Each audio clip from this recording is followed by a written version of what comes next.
Hey, what's going on? This is Dr. Ben Glass. I'm a chiropractor. This is the Pre-Chiro podcast, and today we're having another chiropractic student connection with student Dr. Phillip Mosley out at Palmer Davenport. Thank you so much for taking some time to shine a light on any prospective student's path so that they may have a more efficient and effective entryway into chiropractic education and just feel supported along the way. So can you just introduce yourself and share a little bit about what your background was before chiropractic school and what attracted you to become a chiropractor? Yeah, no doubt. So thank you for allowing me to come onto this platform, Dr. Glass, and what you're doing with the pre-Chiro is awesome. Um, what kind of brought me into chiropractic, man? I was originally, I knew I wanted to do something with the body. I knew I wanted to do something with health, but I didn't know exactly what. And so when I went into undergrad at Western Michigan University, I entered the exercise science track, and originally kind of thinking like, oh, maybe I want to be a PT or athletic trainer, and that gave me the opportunity to be a little bit flexible in my education. And as I was going through it, I picked up a minor in holistic health and started learning about some of the different things that are out there. Kalamazoo has a really big holistic health scene. There's a lot of chiropractors there. So funny enough, I didn't even know about chiropractic while I was going through school. Not for real, just kind of knew the blurbs of it. And 2016, it was getting ready to graduate, and I got into a real bad injury playing basketball, and essentially needed a complete right knee replacement, with everything except for the golden femur on there, So yeah, I went through PT. I knew this may not be what I want to do after going through the PT myself. I had a buddy who actually went to Palmer, Florida, and I ended up reaching out to him because he and I had worked on a project shortly before he graduated. And he just was telling me all about chiropractic and how much he loved it. And being the kind of person I am, I'm a student at heart. I just kind of dove deep at that point and started looking up information. I started shadowing different chiropractors in the Kalamazoo area and in Illinois. And then I made my decision to go to Palmer in 2017. And I went on ahead and enrolled and actually came out in 2018. So that was kind of my journey to it. And it sounds like a lot of people have similar journeys. They didn't know that's what they wanted to do. And then they end up kind of something happens, or they just kind of fall into it. And so that's what ended up happening. But I love it. I'm so happy that this is the decision I made. No doubt. And can you maybe just describe what attracted you to Palmer Davenport specifically at this juncture in time? Maybe it was proximity to where you were located, or maybe it was something that you had learned about it in the research that you did of the different schools. Yeah, it was definitely the location, the proximity of it. Most of my family is in the Chicagoland area. Okay. My immediate family is in the Chicagoland area. My girlfriend is actually getting her PhD at my alma mater, Western Michigan. And so that's maybe about 4.5 hours away from Davenport. So originally that was kind of like a big thing for me. And it was between here and life in Atlanta.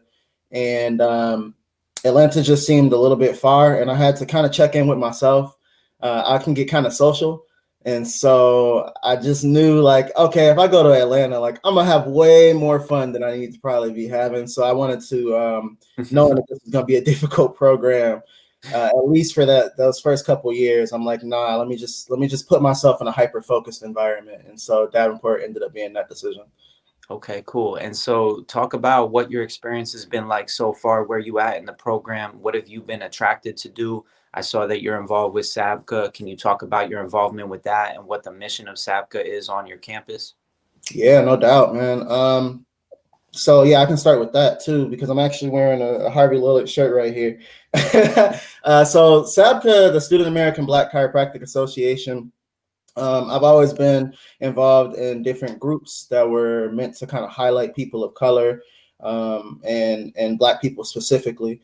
And so coming here, I knew I wanted to align myself with that group. And when I got here, there were two groups I sought out: Kairos Training Culture, which was founded by a Black man, Dr. Brett Jones, and SABCA. And so I joined both of those immediately.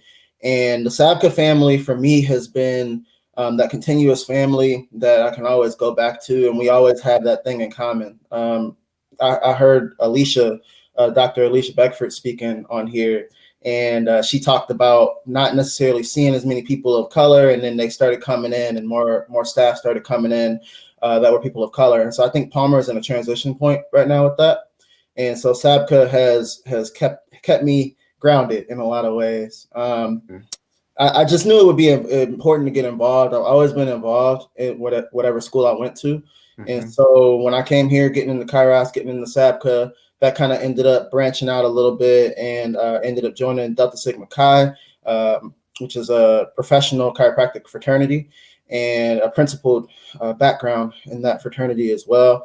I started going to different seminars with like Numa Roots, John Martinez, and Dr. Eddie Weller down in St. Louis for upper cervical and toggle. So I just really wanted to kind of thrust myself in, like we talked about this triune of life, I just wanted to be that force that went ahead and provided intelligence in my life. So that's why I decided to get involved in stuff. SABCA's been awesome. Kairos has been awesome. All of these things are family at the end of the day, which you need going through a program like this. You need people who are going to be your family that you can lean on, and that you can be that shoulder to lean on, because that's going to be important for us to be able to do for the people we want to serve as well. No doubt. And even if you're a prospective student out there listening to this conversation, I'm sure there's different elements to what you're talking about that are universal, regardless of what your personal interests are. There's things there like being a student, being an explorer, getting involved, being part of a tribe or a community of people that are committed and dedicated to getting better. Can you talk about specifically what SABCA has going on campus, and what Kairos has going on campus, and what your involvement is, or how you see them continuing to grow and express themselves through you? Absolutely. SABCA has definitely transformed in my time being here. When I got here, there were, I think, maybe 4 students, and I was one of those 4. And so everything that we did at that point was just to keep the group alive, the fundraisers and going to different events, or like the seminars that they would host, the SABCA conference in the summertime, and then the regional conference. And so when I first got here, that was the major focus. And I took over as president going into my 4th trimester. And during that year of presidency, my main focus was, let's make sure that the systems are in order. Let's make sure that all the background stuff is together, so that whoever ends up coming in and taking over the reins next, they won't have to figure out too much, because the group was so important. Like I said, the family atmosphere you get when you go into a meeting after, a long week of exams and everything else. And then sometimes you might not feel like you're fitting in with the conversation, or something happened on the news that's specific to you and to your culture or to your people. And everybody else around you is like nothing ever happened. And so that having that group of individuals who knew what happened, or who knew, like, you might be going through something and they're going through something, that alone was huge. But what we started to do was we started to open up the floor to our members so that they could have an opportunity to actually get to speak. So one of the plans that we had was kind of to allow members to come in and present on different things, to test their professional speaking skills, and allow them to talk in front of crowds, because those are things that hopefully we can all do by the time we graduate. We also put on a big event in the beginning of 2019, fall of 2019, I think, called Tech Talk, which was, to my knowledge, like the first time in a long time that the technique clubs on campus got the opportunity to come up and present for themselves, and show what it is that they do, or give examples, and kind of be more outspoken in a larger crowd. And that went really well. We had upward of 100 students that attended that event.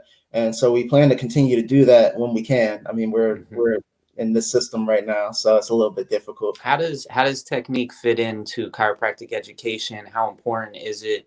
And how does it basically how do you find yourself relating to technique as a chiropractic student? Oh man, technique is huge. I mean, chiropractic is a philosophy, a science, and an art. And so technique to me, it kind of stems into all three of those.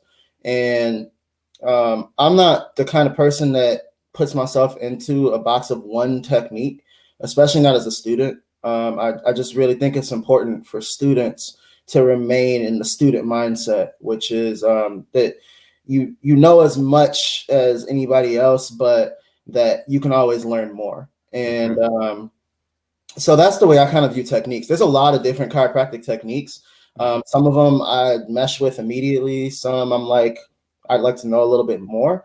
But anytime I get the opportunity to learn about one, I do, because it's they all have their own philosophy. They all have a reason why they got started. And the more clear, focused person who that's what they do, and I can hear that from them, then I'm all about it. I'm all ears. So, just keep your ears open in school, because there's a lot of different techniques and people will tell you what to do and what not to do. And it's like, it's all going to come together at some point. That's what's up. How would you inspire a prospective student at maybe a HBCU, inner city community college, or even a four-year university to strongly consider chiropractic? And like, why do we need more chiropractors of color, or just why do we need more chiropractors showing up in communities that are maybe low access or marginalized, or are identified with the culture that you were describing earlier? Well, I think to inspire means to embody. And so the two different things we could talk about is inspiring them, which is me embodying everything I'm saying I'm going to do, coming to a graduate program, paying for that by myself, raising the funds that I need to take boards. Nobody's really like paying me to do this, so for those students who are looking at it and they might be saying like, I don't know how I could pay for that, or I don't even know if I'm smart enough for that. Like, I didn't go through school with 4.0s and all that kind of stuff. Like I was a pretty regular student on paper, but I had drive, and I knew that once I got focused on something, that you couldn't take my focus off of it. And so that was just me being who I am. There are some things that, would entice people of those different places, HBCUs, or they're coming from a background where they may not know anything about being a doctor or anything like that, which is like chiropractic is one of the fastest growing health professions around. And the schools are continually evolving to try and give us more of a primary care physician standpoint. And so if you've ever wanted to be a doctor, and if you wanted to ever get people who look like you back to health, like this is the profession to do it in. There's no other profession, in my opinion, that's taking the time to sit down and help people discover who they are through your hands. So, if you love athletics, you love LeBron, like these guys are getting chiropractic care. Michael Jordan talked about his chiropractor. LeBron talks about his chiropractor. Like, we belong in this profession. I really think we're the ones who are going to help to change it. And so if you're about change and you're about providing for your neighborhood and providing health and changing the system, like I think this is the absolute profession which is on the breaking point of that. Yeah, I think one thing you and me are in alignment with is that we're trying to shift the narrative psychology of our communities that we come from. And I heard some recently by Simon Sinek, who's big on like finding your why. And he said, we all have passion. There's very few visionaries. You don't have to be a visionary. It's unfair for us to say, what's your vision for yourself? We're sitting here saying, if you want to make a difference, if you're passionate about making a difference in your community, our vision is for you to become a chiropractor, because as we see it, the best way for you to make that impact in a health standpoint, in a life quality of life standpoint, and expression of you being your highest self standpoint is chiropractic. So that's really resonating with me, the message you just shared. And I hope one day I could bring that message that you just shared directly to somebody who's trying to find their way, trying to find their best path. Because you and I had to do a lot of research, a lot of question asking, a lot of soul searching to find chiropractic, just to find it. Yeah. And then we might have left it alone for a little bit and came back to it. Like, I know I heard about it. I didn't even know it was an option. I came back to it because I was not fully feeling in resonance with the path that I was taking and becoming a medical type professional. So where do you where do you find your sort of inspiration to get involved with the research project that you said that you were working on campus, or you said that you were doing some sort of education project recently in an IG post? What was that referencing? Yeah, so the research that I was doing, and I haven't continued that just because some of the parameters that they wanted me to go through to do that project, and I wasn't necessarily trying to publish research as much as just get a little bit more information about how our student population was feeling. Mm-hmm. One of the things that I noticed in that first year of school is they're throwing so much stuff at you. And depending on where you're coming from, and this is exactly what we were just talking about, like your background means a lot. And so sometimes you may have had like an exercise science background, but you didn't come from the Ivy League of it, or like the school that you came from, like you got the basics. And that first year, you know, they're giving you a graduate level of the perspective of the body. And so what I was trying to do during that time was just kind of do a study across all 10 trimesters at the school and see, okay, so based on your first trimester, we're going to do the same survey each trimester. And by the 10th trimester, we want to see has your answers changed to some of these things, such as what's your self-care routine? What's the best way that you know how to study? Are you a visual or audio or a more of a global writer learner? And so it was really just a gauge to see, okay, your first trimester, what are the things that you're doing that are helping you stay resilient in the program? And then in your 10th trimester, you know, have you stayed resilient and are you still doing those same things? It was a resiliency survey. And unfortunately, some of the things that go into doing that project didn't all plan out. But it is something that I would like to continue trying to push for, you know, students to come in the future. I definitely support you on that. I also worked within institutional research upon graduating, and my project was to illustrate the student experience in chiropractic education. Where are Mm, you spending your time? What is your satisfaction with the whole experience? And there was a number of categories, and I was trying to go deep because I believe being transparent with the prospective audience, like if we could have data that we could show them, hey, this is the reality of what you're going to experience when you go to chiropractic school. If we could show that to them with like published research, I think that that's a little stronger. But even what you're talking about, just taking some question and answer and compiling it all and then coming away with some patterns of answers that you can then illustrate, okay, this is not official research, but this was some independent research study, and these are the results that I found. I find that still very valuable, and I don't want to see that project fall through the cracks. So if you can try and like, you know, delegate that maybe to some other people and no, you know yeah. spread it out, because I know, where are you at in the program right now? I'm in seventh right now, so I'm just getting ready to enter into the clinic. And it's interesting that exact project that I was working on got presented in a published format at the last SABCA, or I should say the Evoke conference that just got held in St. Louis. And so they had a lot of the data that I was looking for that they had done some research on and were able to publish there. And so hopefully now with that new data and the previous set of data that I was looking at, it'll be a little bit easier to move forward with that project. Mm-hmm. And then also going into the clinic time now, I'm not so book heavy that it's a little bit more clear for me to do some of the other things that I had set my mind on when I got here. Okay, dope. Yeah, we're gonna try and find that data that you're referencing from the Evoke conference and post it in the show notes below. No doubt. Can we move forward with you talking about what's next for you? You're about to enter the clinic. Where's your mindset at? Where's your focus at right now at seventh trimester? And Dr. Glass, I'm excited to serve, man. I'm so excited to serve. The the last year has been so difficult with the hybrid program and being pulled out of an environment where, you know, I'm around so many different people's energies. And so I get the opportunity now to come back, and I've been training a lot as far as like my adjusting techniques, just getting the good muscle memory. Once again, I mentioned Kairos training culture, and that's what they do. And they really focus on the art, but they focus on a lot more than that. But by going through that process, I've really gotten a lot stronger in my art. So I'm excited to actually get hands-on.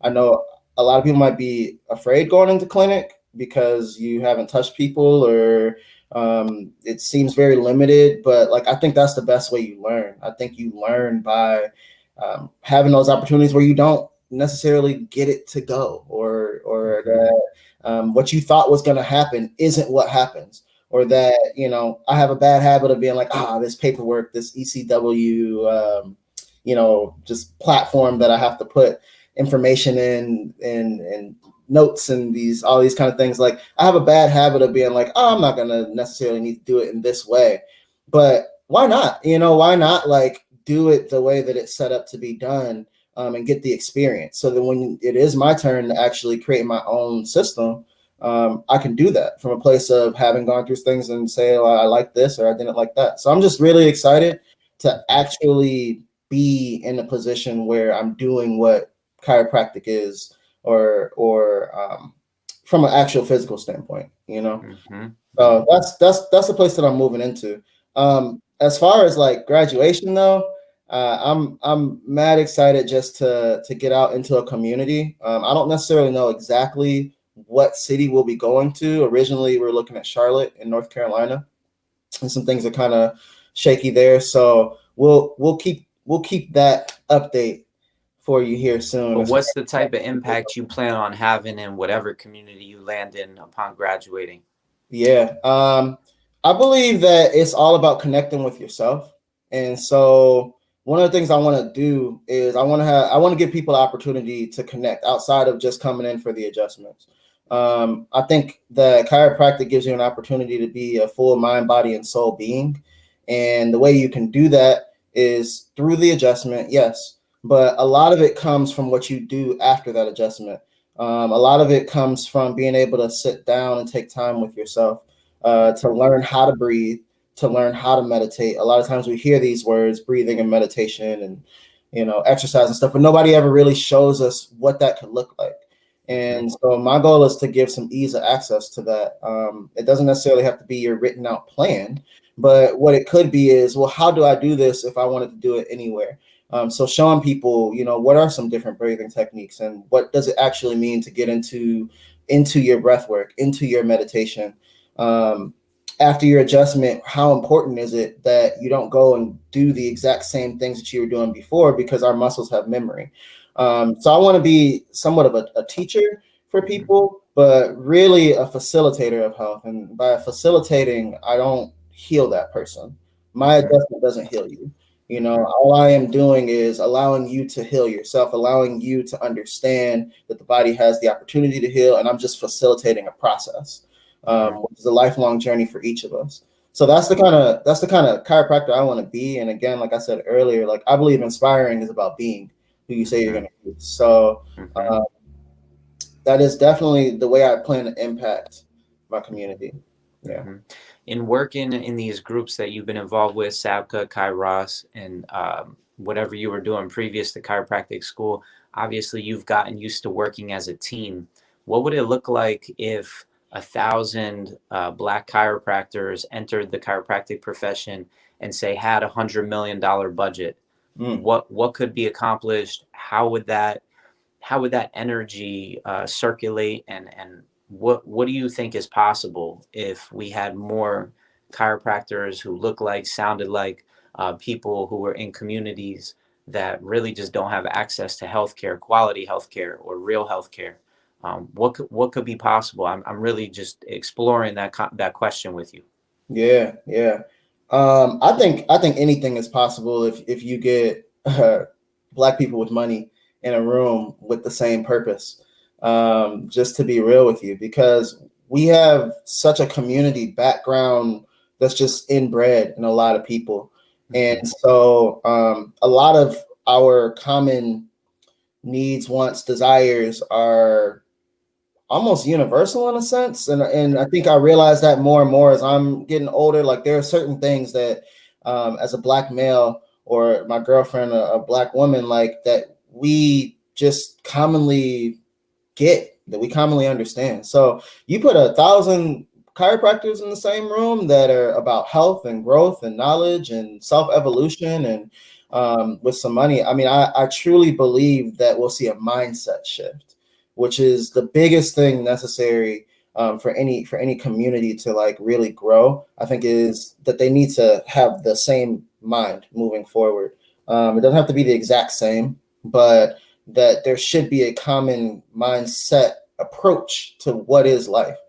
I think that you get those chiropractors in the same room in those communities, and you'll start to see people working out more. You'll start to see more gyms go up in neighborhoods. You'll start to see more grocery stores. You'll start to see some different outlets for teens who, you know, their parents are working a couple of jobs, and so they don't have to just go home or be on the street. You know, like they can go to like some kind of art workshop or something like that, or things that they can have positive outlets. But it's not going to be because we just thrust a bunch of money into small business, a bunch of money into small businesses, as much as it's going to be the mindset is now different. The mindset is that, oh, I got to make sure I work out today. Like I got to make sure that I don't eat, you know, this fast food. I already had fast food this week. Let me go ahead and hit the grocery store up, you know? That's what I think we'll see. I think we're starting to see it even now, like me as a student and other friends that I have who are either SACA members or just Black people in the profession. We start to see that just them being who they are and just them speaking what they're speaking is changing communities already. So the more people who come and join this profession, the more opportunity we have to change our communities from the inside out. And the inside out is a brain thing. It's a mind thing. So that's, I would love to see it. And I love that you're offering this opportunity for people like me and for people of color, because the more that students get to see us and they get to hear these real conversations, the more that gives them that opportunity to say, hey, you know, maybe I will go check this out. No doubt. I mean, becoming a chiropractor is so unheard of, is undiscovered, is hidden, you know, is unrevealed. So my thoughts exactly. I think if you grew up in the church, if you grew up in a community of faith, if you grew up on a sports team, if you grew up with your friends and y'all were all just trying to get money or to get that clout, whatever it is, you know, that really fuels and drives the culture of America, or just of, you know, global youth mindset, like you said. I think we could tap right into that. I think we need more influencers outside of chiropractic, recognizing and acknowledging, you know, my whole thing is like equal representation for chiropractic amongst college students, high school students. They got these life science, health science academies popping up in every high school. And why don't we have chiropractic representation? It does not exist. So my goal with this project is really to tap in with people like you, chop up those messages that really make sense and speak to the heart of somebody that's at that pivotal moment in life where they're trying to find purpose, meaning, and that clear path, and just really say, hey, this is an invitation to explore more, not to get all the answers right here, but hey, I hope you leave this conversation right now with more questions than answers. So I appreciate you representing yourself and sharing everything that you got going on with you. And like you said, continue to embody who you want to be for your community, and that's going to be the thing that attracts people in. I only asked that question because I had a new person come into my practice yesterday. We got to talking just about purpose in life. We're living in a time right now where who you are means more than anything. And he was asking me about, you know, what I do outside of chiropractic, like what I'm about, because he just felt my vibe. He felt my sort of my swag. And I start asking him, and he's like the president and CEO of some coaching core organization that is head of that has partnered with 100 Black baseball players in the MLB recently, came together and said, we want to dump a lot of money into equipment in our communities, and we want to support any social justice and career development pathways that are available for our communities. He was like, I think you're perfect for that. I'm gonna tap you in. The meetup is in the end of January, and I'm starting to have opportunities show up. And I have content like this with conversations like you know, and you're probably like the 20th Black chiropractic student or chiropractor on here out of like 70 interviews or 80 interviews. So, and that's just in like 3 months. People are passionate about chiropractic. They need an outlet and a platform to share their passion and inspirations. And that's what I'm doing here. I mean, I invite you, if you have friends that you want to get on here and chop it up. I have many student to student conversations on this channel because I'm like, hey, I'm just like one person with one perspective, and I want to bring it out of you, but I also want to kind of uplift students, because I believe a lot of where this project came from is when I was coming up, I felt like if I just had more opportunities to like elevate myself and like live up to something bigger than who I was, that I would take those opportunities. And so like, here's an example of like a podcast format, not this podcast, but just a podcast format where you, if you wanted to, when you got time right now, you immersed in so many things, but if you wanted to, you could reach out and contact youth that are planning to become healthcare providers or something in the health and wellness world, and just have conversations with them and ask them, what are your motivations? Where are your interests at? And just share and shine a light on who you are, where you're coming from. So I Yeah. think that these types of conversations are invaluable. What you think about all that? I love it, man. I love what you're doing with pre-Cairo, and because it comes from a place of like what's genuine and authentic to you.